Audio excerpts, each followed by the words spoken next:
All right, good morning, everyone at Kennedy office. We're here at Consumers Road, Remax Ace this morning, training about how to push our sales listings. So again, try to touch on topics that I feel everybody, all the stuff that comes into my office and people are like, help me, help me, help me.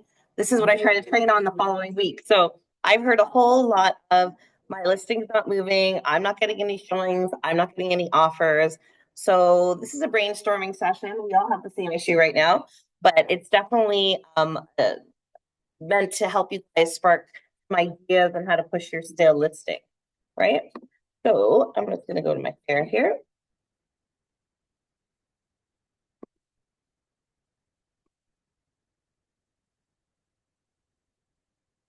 All right. So I find one of the biggest things is that there's the naysayers. They're like, it's a slow market. Nothing's going to move. Nothing's going to sell. I'm telling my clients not to put things up. Well, you don't really know what's happening right now in the market. Some things are moving. Like we said, some listings are selling, no problem. And then some are just sitting. And it's really inexplicable right now how things are performing. Like when your clients are asking you those questions, it's really hard questions. If they say, well, how do you feel like if I put it up now versus waiting? I don't know. Like I feel like we waited forever, right? And when is it really going to start moving normal as it was before? Normally our spring market started late February, March, and then we'd be really busy right now. We'd be making the majority of our commission for the year, hitting our targets. But right now I find so I've had people who are saying to me, I haven't made anything year to date. So mindset reset is the thing. Just focus. You know what I mean? I was doing a little bit of fishing and I was saying, okay, some of these listings aren't moving. And I was pushing them into like, we were talking about, we're going to talk about different groups and stuff, and we can do that. On Friday, I made a big push for that and I actually sparked some interest and some inquiries, right? So mindset reset. So just, keep positive. Let's focus on creativity, how we can make these listings move, right? So we talk about when everybody says to me, what's wrong with my listing? Can you take a look and tell me why it's not moving? I go back and we look at the four big P's, we call it, right? So pricing, we're going to go back and look. Now, we all know if we have an overpriced listing, we're going to talk about how to address that with our client. So make sure you're using updated comparables, especially if your listing's been on the market for 2, 3 months now and it hasn't moved. Things have changed drastically, right? As we move along, maybe the pricing that you thought then isn't aligning with what's listed right now. It's not competitive. It's not. You always have to look at what your direct competition is, like exactly what's happening in that area. Did other houses pop up that were at a lower price point than you that are sparking more interest than your listing, and yours are sort of getting left in the dust, right? So you should be doing your comparative market analysis, not just at the initial listing appointment of your getting that listing. You should be checking in weekly with your clients. Okay. And this is saying CMA weekly, but I'm excited because I don't know how many were here for the trend trading. We learned some new tools that I've really been using with my clients that I find have been working. Discuss price repositioning strategies. So for instance, if we've listed at 825 or 815, maybe we just talk to our clients about dropping it below that 799. They see the 7 instead of the 8. Maybe that'll spark a little more interest for the public to come and view. And I know like retail always does this with the 799 versus, the $8 kind of thing. But that's not the only thing that works. I always say in a real estate standpoint, people go on that realtor.ca and they put in their searches. And we all know those searches kind of go by $25,000 increments. So if I'm sitting at an 880, I would tell my clients anybody who's capped their search at 875 is missing our listing by $5,000, right? So if we just take it a little bit below that mark, we're going to appeal to a whole chunk of people under that. So they say, oh, okay. And a lot of people understand that because they actively go on realtor.ca and refine their searches filters that way, right? So just coming below that benchmark, you know what I mean, would help spark a whole chunk of new people. Besides, when we do price changes or we take the listing off and refresh it, I always tell our clients that anybody who has a first set up, they all get funneled back into their emails again. So they get to put it in front of their faces again, not only for new people, but for everybody who's tried to view that listing before, right? So the next big P, good morning, how are you? The next big P we're going to go through is presentation. So the importance of staging virtual versus real. Now, mind you, remember we're not allowed to do a virtual staging anymore on MLS, but definitely, how is your listing looking online? I find a lot of people. I know I was looking. We just put a listing up yesterday, so in that pocket, I won't mention what realtor in another brokerage it is. I looked and I thought, what's my competition? And I looked at this guy and I go, well, that's probably a really similar house. That's my competition. And I opened it up and he had the most garbage photos. And I'm like, maybe that's why he's sitting up 42 days on the market. Really small, some of them blurry. Looks like he took them with his phone. So, how is your presentation for the listing coming up? Right. So refresh your photos, especially if the season has changed. I hate to look at listings right now that still have snow, a pile of snow in the driveway, right? So that automatically says to the public, this has been sitting a long time. And whether or not there's absolutely nothing wrong with the house, maybe your client just was asking too high a price in January when you listed. When people see that, they think stale listing. What's wrong with the property? Automatically, they write it off their list. That's their first impression. And your first impression online is supposed to be drawing in people. Otherwise, they're never going to ask their agent to book a showing, right? So definitely, if the season has changed, refresh those photos. Highlight overlooked features or value adds, right? So let me think about it. I put up this 4-bedroom house, you know what I mean? And I said, yeah, it has a separate basement and whatnot, but maybe I forgot to talk about the new interlocking stone they put in, or maybe I'll do a little few highlights on that really pretty backyard they have, or I'll ditch some photos of the laundry room and put some more photos of that main floor because it's really spacious, right? So how can I highlight more overlooked features, right? And use video walkthroughs and drone footage. So I know this brokerage has been on a big kick to push our social media lately, right? And I know I've been talking with the team a lot because we've been having brainstorming sessions, management. How are we going to help everybody with their social media? So I don't know if you guys have noticed, like our social media is kicked up a notch a little bit. We're trying to push your guys' open houses, push your listings, make our Facebook feeds and stuff more lively for stuff that you guys can use. Part of the thing that they've been encouraging us to do, and I'm sure you're going to hear it over and over again, is do a video walkthrough, right? Do a video walkthrough. Now I'm guilty, I haven't done it yet. That's why I know that this is one thing that we're pushing for, because they've been bugging me, Christine, go do it. You got so many listings out there, do a walkthrough. So we're going to try. Do video walkthrough, just talk a little bit about the property. You don't really have to say much. You don't have to go off a big script, just go on the fly, really natural. And after you say a few words, just walk through with your camera. So it's not even a whole big long script you're going to have to memorize, right? Try to do something like that because people are resonating more with that. They like a little walkthrough first online to vet it before they come and see it themselves, or something they see in your video might entice them more than a 2D picture. You know what I mean? All right. The third P is promotion.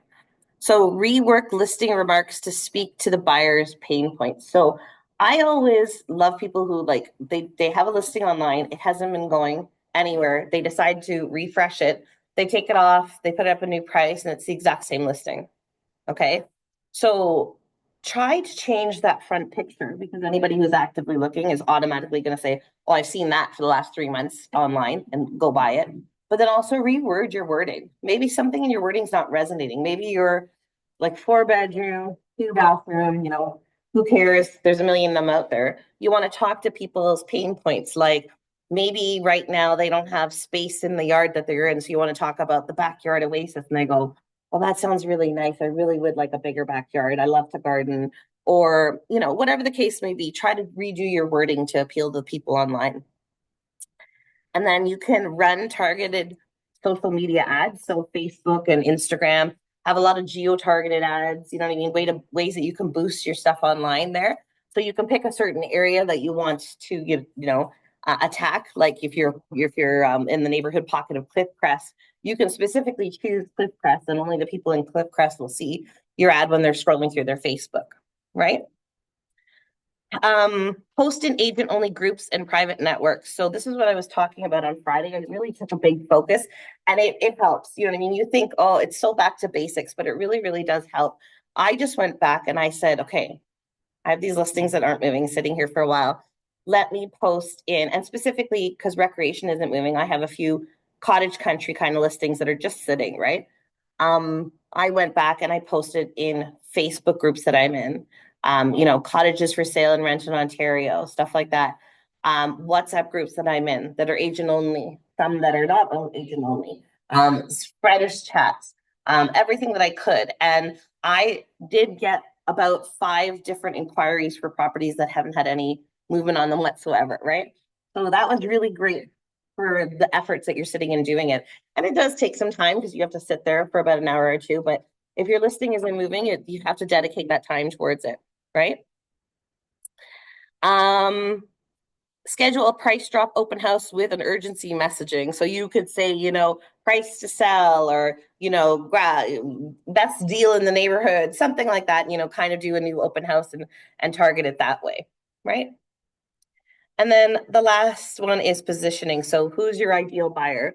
Is the current market speaking to them, right? So do you have a bungalow that's great for first-time home buyers, well priced in a good pocket neighborhood? Well, you could try and focus your marketing on that, right?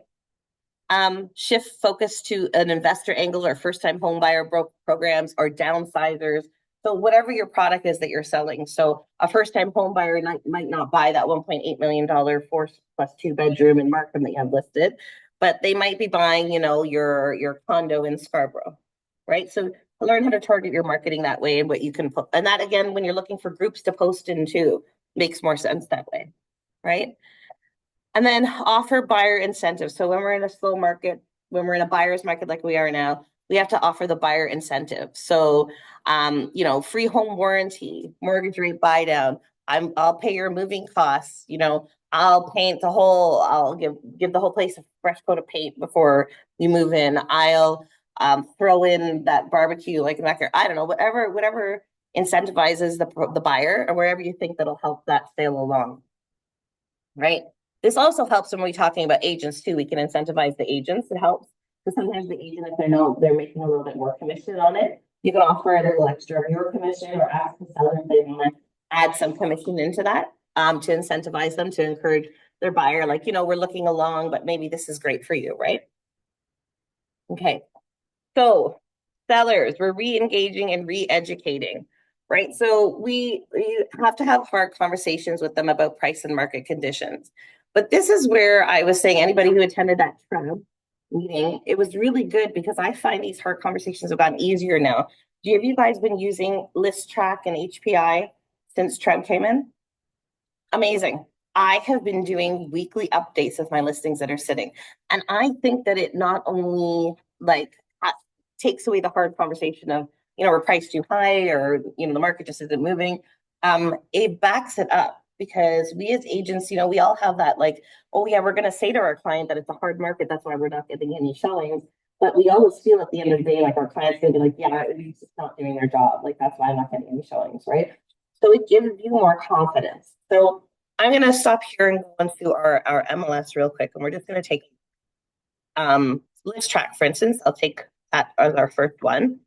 And I'll just give you guys an idea of what I've been doing with my clients. I know because I didn't do it on Friday. I was guilty, but I just caught up on all of them yesterday and I sent them out for our listing. And you can just go in here.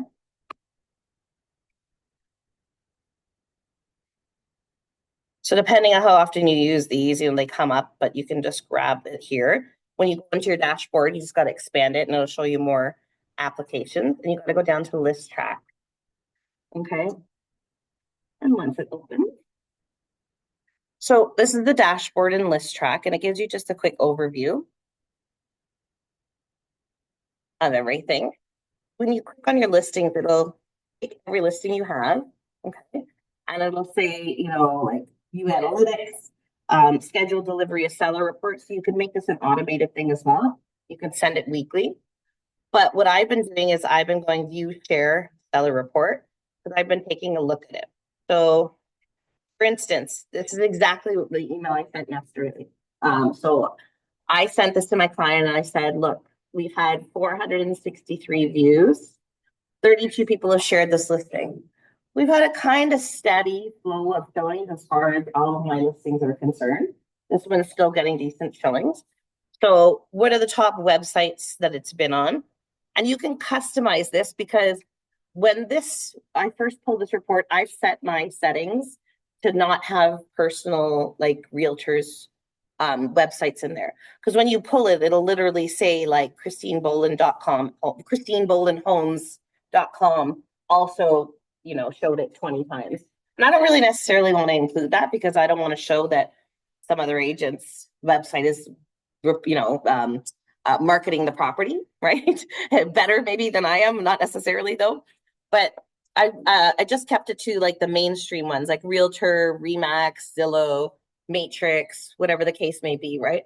So really, really good talk point. And I'm like, that's a lot. We've had 463 views. Okay. So I said, I don't feel they're crazy overpriced. We're a little overpriced right now. I kind of want to start having a conversation with them just to lower just a little because I know that the mainstream right now is 550 in the building. Okay. So how am I going to come down to that point? We originally started with a bid date, which didn't work because that was a little while ago. So now what I did is I paired this list track, talking about having that hard conversation about price change with our client. I paired this with my HPI. Okay. So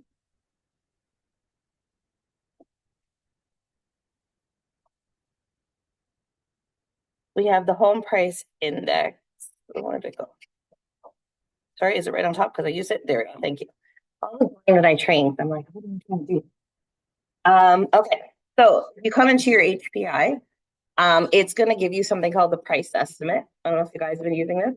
Now, again, it isn't accurate and it takes some trial and error to get used to using it because it doesn't search for things like we do in Realm. But it's really interesting because we just discussed how I felt they should be around 550 according to my research, right? So they are in, hold on, let's just check again. Let me go into Realm for a minute.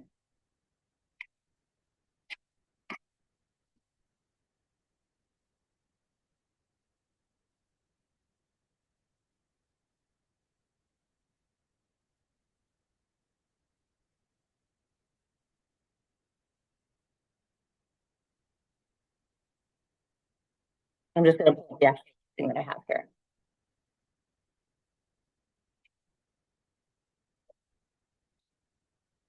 Reload.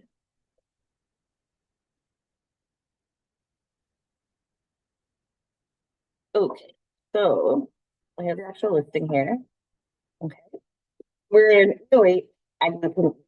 Okay, now PI doesn't work that way. You don't put U8, but you do go Eglinton East.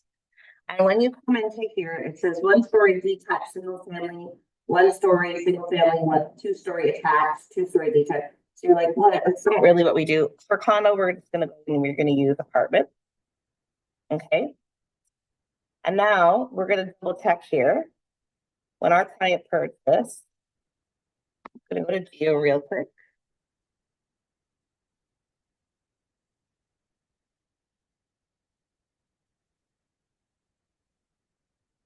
They purchased in June 4th, 2018 for 360. Okay. So June 2018.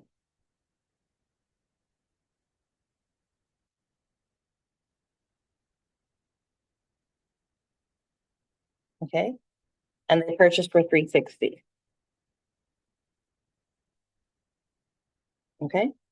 And we see here now, based on HPI trends for apartment units in Eglinton East and the previous selling price of 360, the estimated price in March 2025 would be 559. Okay. I still feel that's a little high, but it's pretty good now.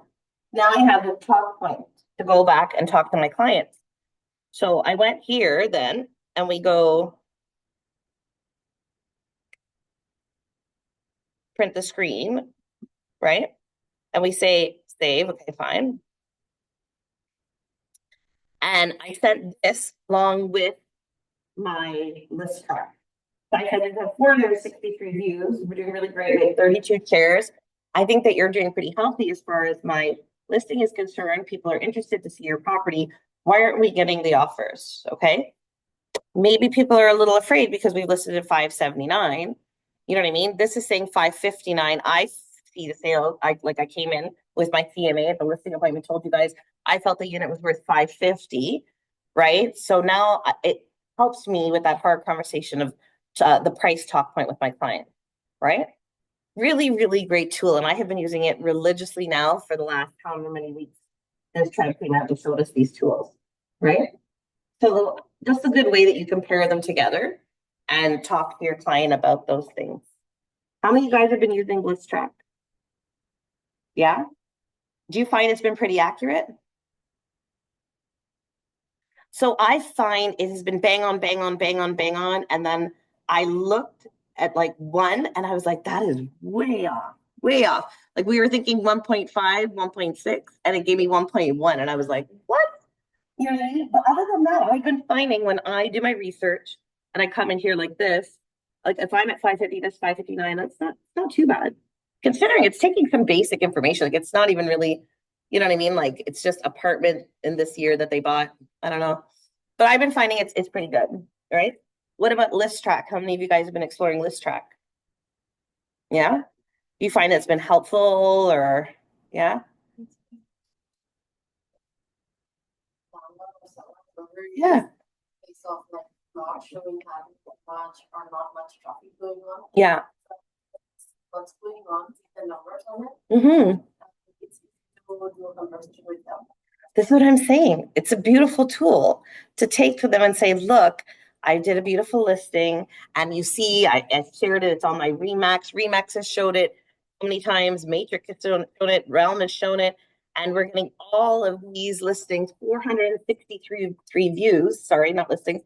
And we're not getting the showings and we're not getting the offers. So no showings, no offers, something's wrong. We're not beating the competition. We're not in the right price range. You know, we're something is wrong with the listing, right? So we have to go back and take a look at it. But definitely, yeah, it does. And like I say, you can customize it. You know what I mean? You can go in and there's different parts of Listrak. I did a video on Listrak. If you guys want to go a little more into it, I don't know, maybe 2 months ago I did Listrak, but go back and keep on trying to use it. It's like it's pretty easy to use. Not much in there, but it's like it's out this whole big report for you, and it's great. So I've been sending it to all my clients anyways. So only something you can use. I'm just gonna go back here now. How about everybody online? You guys tried Listrak? Tried using HPI?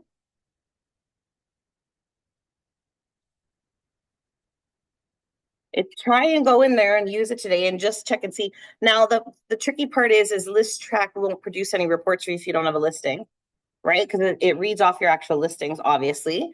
So, but maybe if you know somebody has a listing, you could like go in and check it out on theirs and ask them to sit and walk through it with you. On HPI, you can go and plug in a bunch of criteria and check it out. See how accurate you think it is. Like pick your own home and go in and see what you purchased it for, what you feel it's worth now, and see if HPI schools you on that, whether you're right or wrong, right? So, okay, we'll go back to this now. So, creative tactics. We were talking about okay, I was just seeing to make sure I went over this. Yeah, so we're going to go over Listrak everything, reset their expectations for the clients. That part's over. Okay, so creative tactics. So I talked about offer broker incentives. So we can offer them a little more commission if sold before a certain date. The only thing is it has to be disclosed, right? It has to be available for everyone who's shown the property. Like you can't just offer it to one or two agents. It has to be done in a fair manner. But you can offer a broken incentive and say, you know what, $2,000 bonus commission if you sell it before, May 2nd, right? You can try coming soon reboot. So you could be like coming soon to the market with a new price, right? Switch the listing to exclusive for 2 weeks and then relaunch. So you don't want to lose your listing, but you want to give it a bit of a breather. You can take a 2-week exclusive, let it sit off the market for a little bit. Then you can go and you could load a fresh new listing on MLS. But like I say, when you go and load that fresh new listing, make sure you change the front photo, make sure you're changing the description, make sure you're making it look like a different listing. So anybody who's seen it sit on the market for 3 months isn't going and going, oh, that's that same house again. No, we know the properties we see over and over again when we're actively looking, right? And then we talked about the community-based marketing, looking at Facebook groups, flyers, business partnerships. You guys should be taking advantage of the good weather right now, print some flyers, right? some just listed flyers. If you have a listing that isn't moving, just listed, look what I listed in the neighborhood. You know what I mean? And everyone always says, oh, I don't want to sell. You don't want to have to sell. You just have to let me know if you want to pick your own neighbor. You know, somebody wants to move into the neighborhood, right? We have lots of people, trying to like look in your neighborhood, but do you know anybody that wants to purchase this house? Okay, so those are kind of ways to spark our listing. Like I said, you're going to look at the 4 Ps, analyze your listing. Sometimes when you look at the listing, even if you're an agent taking over someone else's listing, right? You should be going back, and just because another agent tried and wasn't successful, you should be going back over and looking at seeing what did they do wrong with this listing, right? We had a listing recently that sold right near the Kennedy office, and we really analyzed, and we were like, oh my God, like they said it was a no garage or something like that, right? And it was a detached garage, and there's something else wrong with it. Mislisted. Like there's the wrong information. It's not showcasing the property properly. I think they didn't say it had a separate entrance, right? Which is super important. Why is a separate entrance important? Everybody sees the income potential in that. It was listing 2 bedrooms in the basement, but it wasn't listing that it was a separate entrance. So people aren't seeing the value proposition of that property, right? All right, so we're going to talk about some free low-cost marketing ideas, because when your listing isn't moving, you don't have tons of money to push it. So I was trying to look up some ideas for free low-cost marketing ideas. So social media blitz. So we talked about posting a virtual tour or video tour of that property. Put it up on all your social media channels, your friends, your family to see it. Yeah, use your network to push your listings too, right? I mean, I hope that when you guys put it on your Facebook, everybody reshares, right? Offer your friends and family some fun incentives. I always tell and I'm not afraid to share, I always tell all my friends and family, and I've gotten like lots of leads and listings this way. I'm like, if you're in a social media group and someone asks for a realtor, a lot of times we're not allowed to post in those as a realtor, right? Or try and solicit people in the group. But you can say to your friends, if you're in that group, tell them, oh yeah, I know a great realtor. If somebody uses me, what, I'm going to give you a gift card every time something that happens. Or if every time you share my listing and I get an inquiry through that, right? Give you a gift card. So my friends and family always are trying to share. When I put my listing online, you can look and see, and it'll say like 6 shares. You probably look and see, and you'll see it's a lot of my regular friends that post and use this and do this for me, right? So use your network, right? It's a good way to like work on your social media that way. Agent networking groups. So we talked about sharing the listing with agents in your office, right? You can share with agents in your office, talk to everybody, especially if you're using some kind of incentive program, like offering some extra commission. But also, like I said, in a lot of your WhatsApp groups and that. So on Friday, I sat there and I said, what WhatsApp groups that am I in that I can post this listings that aren't moving, right? Up north. So I had some like, Ontario cottages for rent or lease. And I had some other ones that said exclusive resale listings. You guys know, like you probably are in some of the similar groups. All these WhatsApp groups and private groups that you guys are in, you can go and post those, right? So go back to that and see.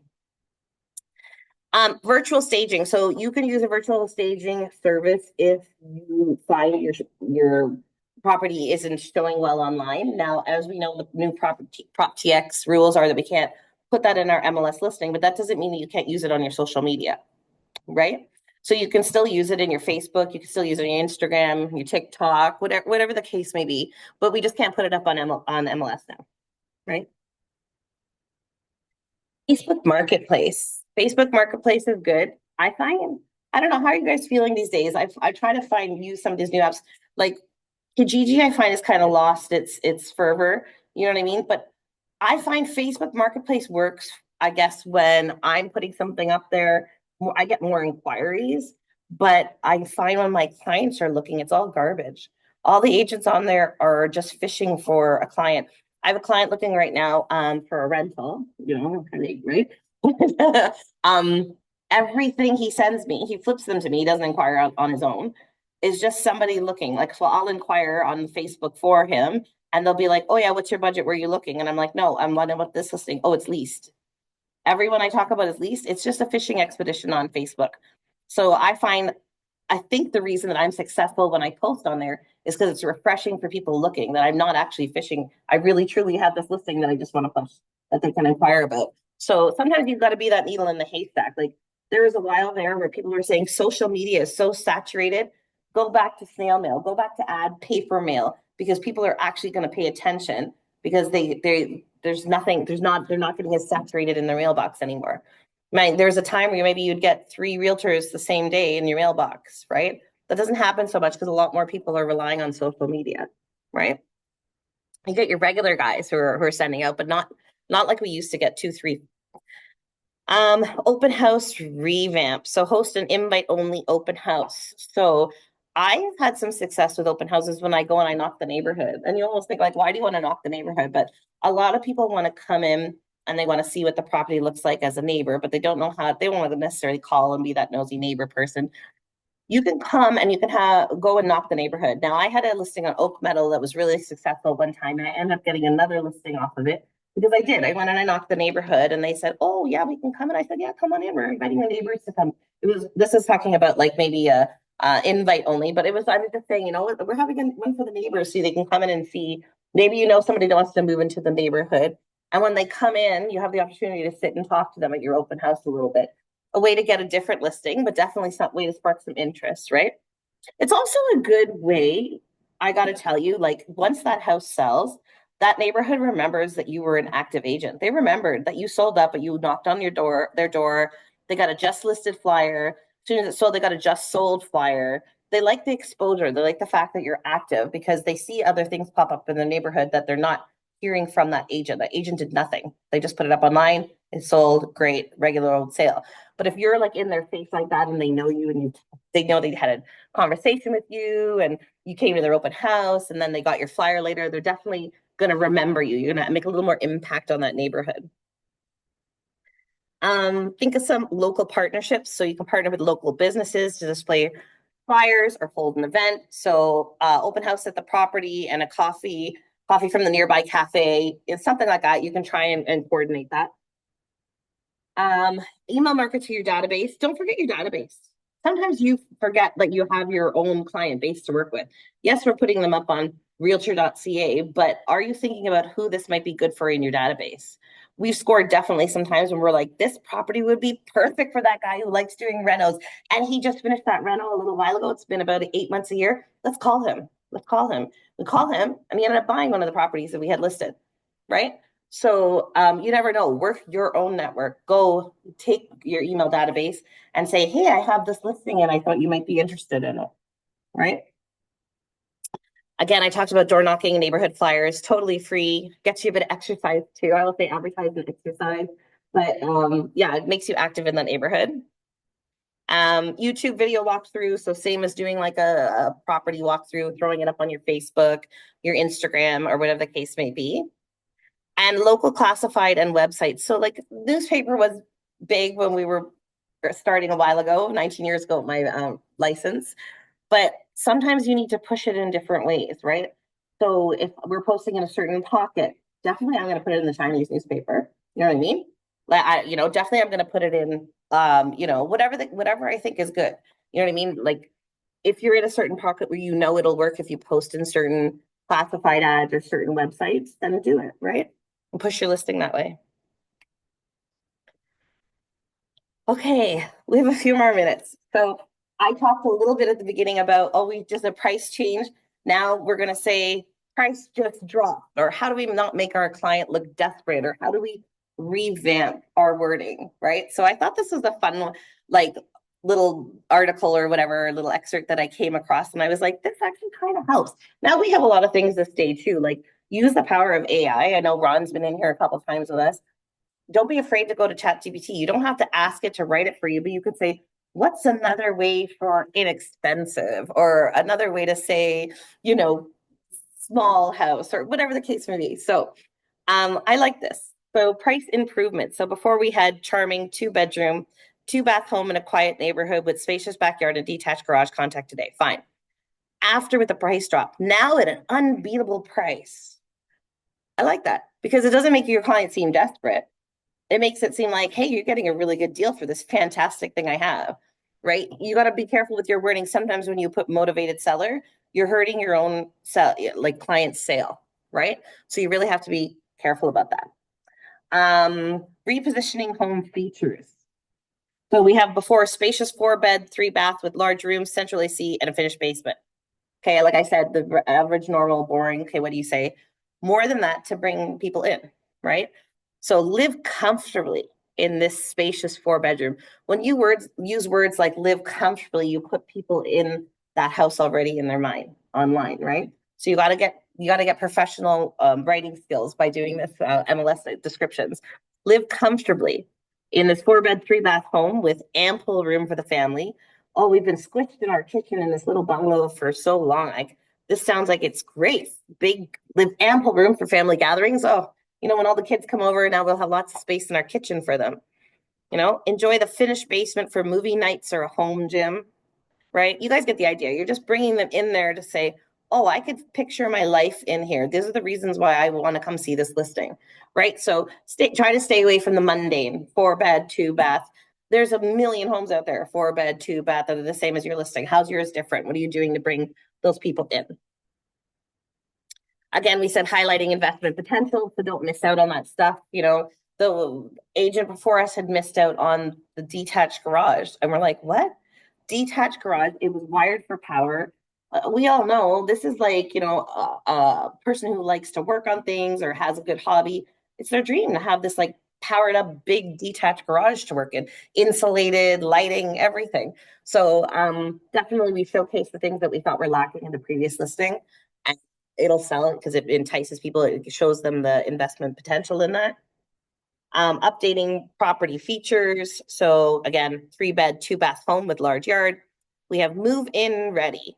Don't have to do anything. I just got to move in. That's great. 3-bed, 2-bath home with spacious yard. Enjoy the updated kitchen. Oh, I really like cooking. I definitely want to update a kitchen. I'm really tired of my tired kitchen here in this old bungalow, right? And then we talked about urgency. Do not make your clients look desperate, right? By any means. So cozy 2-bed condo downtown, close to shops. Now we've done a price change, or maybe we've relisted it and we want to create a little urgency. How do you do that without sounding desperate? So this one says hot new listing, right? Hot new listing. Come and see it. They use words like won't last long, book your showing today.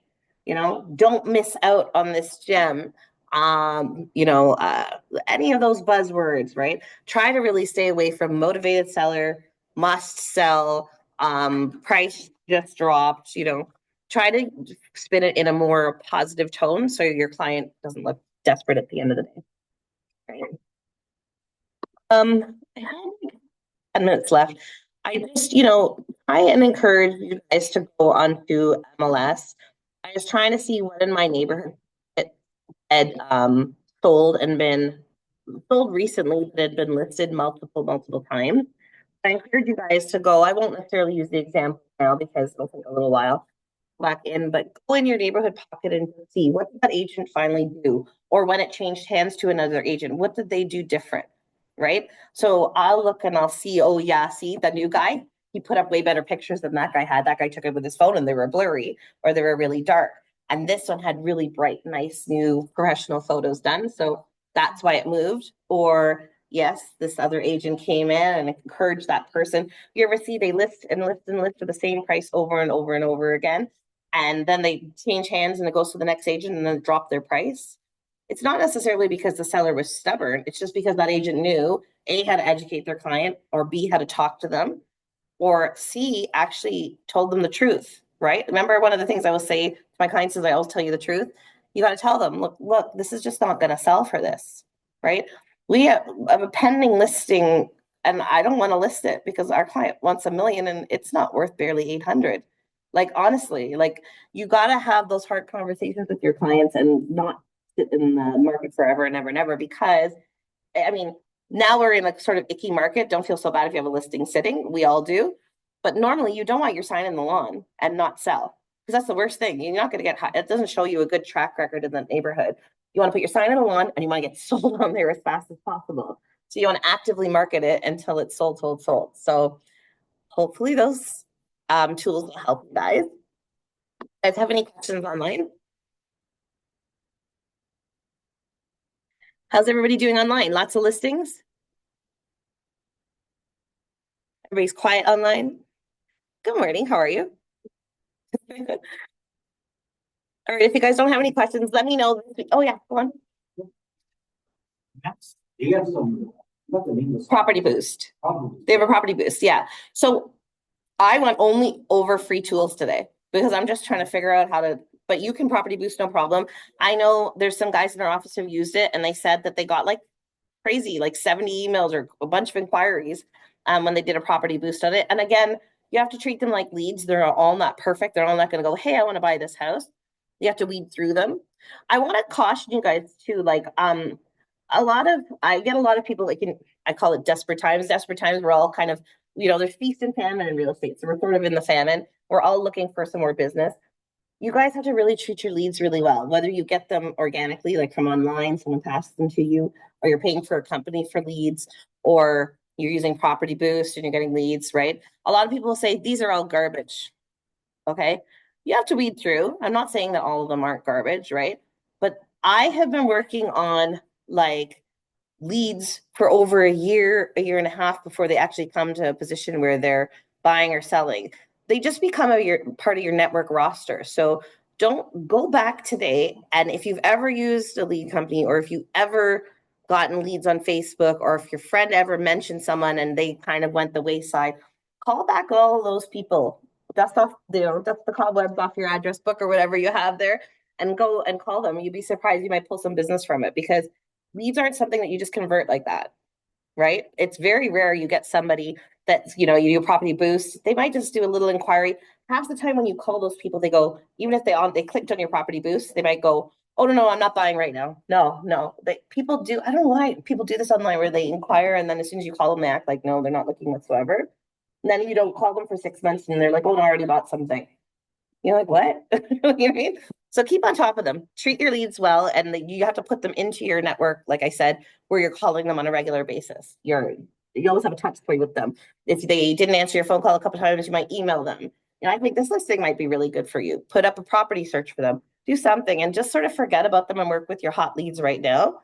But don't forget about them, and you'll do well. But yeah, definitely Property Boost. They said it worked well, but it is a paid thing in our Remax.net. You are not listing the property online. You are not supposed to post it in Facebook or anything. An exclusive listing? Your property, you are not listing in MLS. Can you post it in Facebook? So an exclusive listing just means you cannot put it up on MLS, but you're supposed to be able to advertise it any other way you want unless your client specifically says not to. Rico mentioned that. Not for Facebook? I never heard that. Marketplace. Mhm. Potential client or somebody is contacting you. Right. And they say it's your agent, you're not supposed to contact. No. So if you get an I could be mistaken. I'll double check for you. But as far as I know, the reason that most agents are getting in trouble for doing that is they're misrepresenting. They're not putting properly Christine Boland, Remax Ace, broker. Because people, yeah, you have to Rico, even though you're not posting on MLS, all Rico advertising applies, even if it's an exclusive listing. So you're not allowed to ever trade off license, even if you're just posting on Kijiji or Facebook Marketplace or WhatsApp or wherever you are. You always have to disclose that you're an agent, your brokerage, and address and contact information. Right? That's why I say it's a nightmare on Facebook Marketplace right now.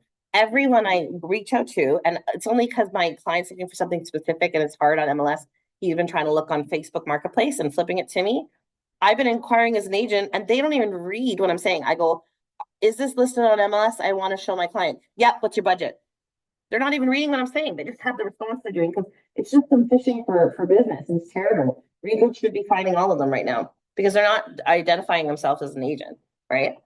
But I don't have time to complain about 50 people on Facebook, right? I gotta go find business. So someone else can complain about them. But yeah, I think that's the situation, Sri, if you ask me. It's that they're not identifying properly. That's why they're getting in trouble. Not because an exclusive listing is, you just can't put it on MLS. But you can advertise everywhere else as far as I'm concerned. Yeah. All right. Everybody good? Hopefully it won't rain too much today and we'll continue with the sun. Everybody have a good week. I'll see you guys on Thursday. Bye, Kennedy Road.